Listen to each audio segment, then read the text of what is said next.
ہم parliament tab بن کے ہو سکتا ہے وہ بھی بنا لیں. جہاں تک آپ نے مجھے سوال کیا ہے وہ بلدیاتی الیکشن میں کہ پیپلز پارٹی کنٹونمنٹ بورڈ کے الیکشن میں پنجاب میں صفر.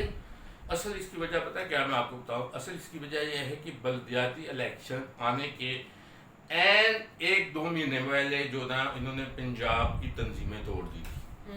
آپ نے پنجاب میں تنظیم نام کی کوئی چیز نہیں تھی، لیکن پہلے بھی جو تنظیمیں کام کر رہی تھیں ضلعی سطح پر وہ بھی کافی کمزور تنظیمیں تھیں، لیکن عین موقع کے اوپر آنے سے پہلے 2 مہینے پہلے 3 مہینے پہلے یہ تنظیمیں توڑ دی گئیں. اور اس کی یہی وجہ ہوئی ہے کہ تنظیمیں نہ ہونے کی وجہ سے پراپر یہ اپنے امیدوار کھڑے نہیں کر سکے ادھر کنٹونمنٹ بورڈ کے الیکشن میں. تو اس کی یہ بھی وجہ ہے. دوسری بات میں آپ کو ایک اور بات بتا دوں کائنات، کہ یہ جو کنٹونمنٹ بورڈ کا الیکشن ہے نا یہ عام بلدیاتی الیکشن سے مختلف ہوتا ہے.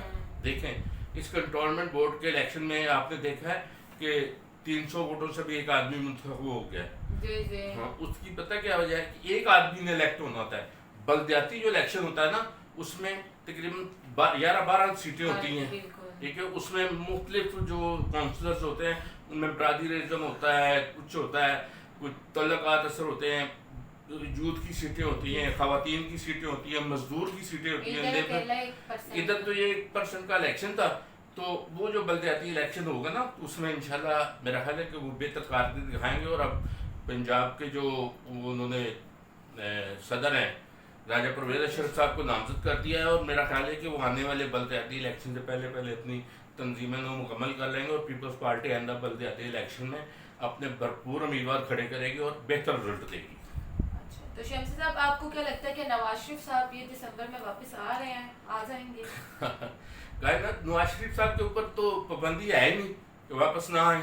ان کے اوپر کوئی پابندی تھوڑی ہے کہ وہ نہ. آپ کو کیا لگتا ہے کہ وہ واپس آئیں گے؟ نہیں یہ ایک شوشہ چھوڑا گیا. اس کی وجہ یہ ہے کہ یہ انہوں نے یہ الیکشن تھے بلدیات کے، تو ان کے ایک سینئر پارٹی کے لیڈر ہیں جوید لطیف صاحب، انہوں نے ایک شوشہ چھوڑا تھا کہ اس طرح سے چلو ایک نئی ہو جو نا امید لوگوں کے درمیان ہوگی کہ میاں صاحب واپس آ رہے ہیں، لیکن میرا وہ نہیں واپس نہیں آ رہے. وہ جب تک ان کو پیور یقین نہ ہو جائے کہ الیکشن ہو رہے ہیں. حکومتی وزراء کے الیکشن کمیشن پر سنگین الزامات کیوں؟ دیکھیں الیکشن کمیشن کے اوپر یہ جو الزامات لگائے ہیں وزراء نے یہ کوئی اچھی بات نہیں ہے. الیکشن کمیشن جو ہے نا وہ ایک خود مختار ادارہ ہے، ٹھیک ہے. تو اس کے اوپر یہ اس طرح سنگین الزامات لگانا یہ اچھی بات نہیں ہے. جبکہ وزیر اعظم صاحب جب خود اپوزیشن میں ہوتے تھے تو وہ خود کہتے تھے کہ وزیر اعظم کہتے تھے کہ الیکشن کمیشن ایک خود مختار ادارہ ہے. تو الیکشن کمیشن جو ہے نا اگر اس کے اوپر جس طرح انہوں نے الزامات لگائے ہیں کہ انہوں نے اپوزیشن سے پیسے لیے ہوئے ہیں، اگر انہوں نے اپوزیشن سے پیسے لیے ہوئے تو پی ٹی آئی کا ایک فارم فنڈنگ کا کیس ہے جو الیکشن کمیشن میں زیر سماعت ہے. تو اس وقت تک تو پھر انہوں نے اس کا فیصلہ کر دیا ہوتا ہے. اگر انہوں نے پیسے لیے ہوتے یہ بات غلط ہے. الیکشن کمیشن ایک خود مختار ادارہ ہے اور وہ اپنی مرضی سے جو بھی کرتا ہے وہ بہتر کرتا ہے. اور شمسی صاحب حکومت بضد کیوں ہے کہ جو الیکشن ہے وہ الیکٹرانک مشین پر ہی کیے جائیں؟ دراصل میں گورنمنٹ کو بہت جلدی پڑی ہوئی ہے، پتہ نہیں کس چیز کی جلدی پڑی ہوئی ہے. حکومت کو چاہیے تھا کہ اس مسئلے کے اوپر بھی بیٹھ کر اپوزیشن کو اعتماد میں لے کر الیکشن کمیشن کو بھی ساتھ بٹھاتی، سب کو بٹھا کے اور کنسنسس باہم مشورہ ہو کے ایک اچھا فیصلہ کرتے. کیونکہ انہوں نے تو افغان مسئلے پر بھی اپوزیشن کو اعتماد میں نہیں لیا تھا، تو یہ الیکشن کمیشن میں انہوں نے لینا تھا. تو اس لیے اس مشینوں کے اوپر ان کا کہنا ہے کہ جی ہم الیکٹرانک ای وی ایم کے ذریعے ہی کروائیں گے. تو یہ اس میں تھوڑی سی ان کی بددیانتی تو نظر آتی ہے. تو شمسی صاحب جو بہت ایک بڑی مطلب آج کل بات چل رہی ہے کہ کیا چودھری نثار علی خان صاحب پیپلز پارٹی میں آ رہے ہیں؟ دیکھیں اس وقت تک تو کوئی چانس نظر نہیں آیا کہ ابھی تک ان کی کوئی ایسی اسٹیٹمنٹ آئی ہو جس میں انہوں نے کہا کہ وہ آ رہے ہیں. لیکن میں آپ کو ایک بات بتا دوں کہ پیپلز پارٹی ہو یا کوئی اور پارٹی ہو، چودھری نثار علی خان جب بھی پارٹی بدلیں گے گروپ کے ساتھ جائیں گے اپنے ساتھ، اور ایک اچھے خاصے بڑے گروپ کے ساتھ وہ پارٹی کو جوائن کریں گے. جو بھی پارٹی جوائن کریں گے وہ ایک اچھے خاصے گروپ کے ساتھ کریں گے اور پارٹی کو بھی بینیفٹ ہوگا.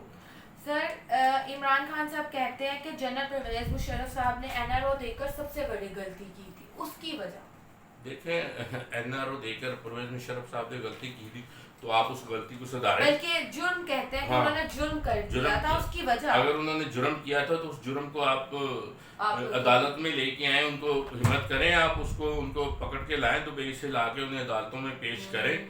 دیکھیں یہ تو حکومت وقت کی ذمہ داری ہے نا، وہ لا کے پیش کریں. یہ کیسے پیش کریں گے؟ دیکھیں جو اس وقت ان کے ساتھ گزرا تھے، وہ جو ان کی ساتھ ٹیم تھی، وہ ساری کی ساری جو ان کے ساتھ بیٹھی ہوئی ہے، جو پرویز مشرف کی ٹیم تھی، وہ تو ساری کی ساری ٹیم اس میں بیٹھی ہوئی ہے، بلکہ بڑے اچھے عہدوں پر وزیر وزراء لگے ہوئے ہیں. یہ ایسے ہی فیک بیان ہے ان کا. اور آخری سوال شمسی صاحب میرا آپ سے کہ آخر حکومت میڈیا سے چاہتی کیا ہے؟ حکومت کیوں باضد ہے کہ میڈیا پہ پابندیاں لگائی جائیں؟ کیا حکومت کیا چاہتی ہے میڈیا سے؟ کیوں نہیں وہ اس کو آزاد رہنے دینا چاہتی؟ یہ حکومت کی ہٹ درمی کہہ سکتے ہیں آپ. حکومت کی ایک طرح سے ہٹ درمی ہے. اگر حکومت کچھ کرنا چاہتی ہے تو وہ میڈیا کے لیے کچھ کرنا چاہتی ہے. جیسے فواد چودھری صاحب کہتے ہیں کہ نہیں ہم بہتری کے لیے کریں، تو وہ مالکان کو کہیں یہ پرنٹ میڈیا میں جو بیچارے ملازمین ہیں جن کی تنخواہیں آج بھی 20-20 ہزار کے قریب ہیں، ان کی جو پچھلے 20-30 سالوں سے کام کر رہے ہیں، ان کے لیے کچھ کریں.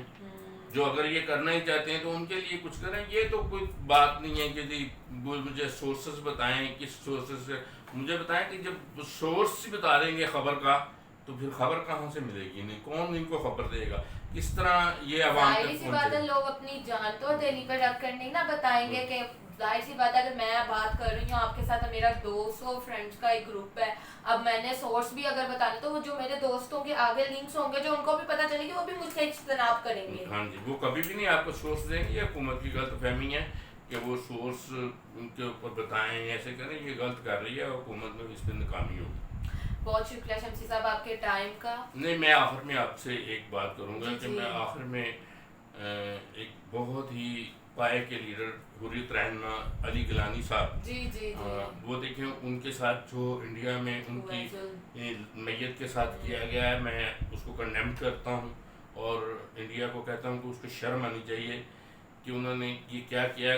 72 سال انہوں نے قید و صحبت کی برداشت کی. انہوں نے کشمیری حریت رہنما نے، اور ان کے کہنے پہ اوپر کشمیر ایک کال کے اوپر ان کے کہنے پہ کشمیر بند ہوتا تھا، ایک کال کے اوپر ان پہ کشمیر کھل بھی جاتا تھا. وہ اتنے بڑے لیڈر ہیں، میں ان کو خراج عقیدت پیش کرتا ہوں. اللہ تعالیٰ ان کو کروٹ کروٹ جنت نصیب کرے، اور انڈیا کو شرم آنی چاہیے کہ وہ جو کشمیر کے اوپر ظلم کر رہی ہے اس ظلم کا انہیں حساب دینا پڑے گا. تھینک یو سو مچ شمسی صاحب آپ کے ٹائم کا. سو ناظرین اسی کے ساتھ مجھے دیجیے اجازت. اپنا رکھیے بہت زیادہ خیال، اور ہمارے ساتھ اپنا فیڈ بیک ضرور شیئر کیجیے. اللہ حافظ.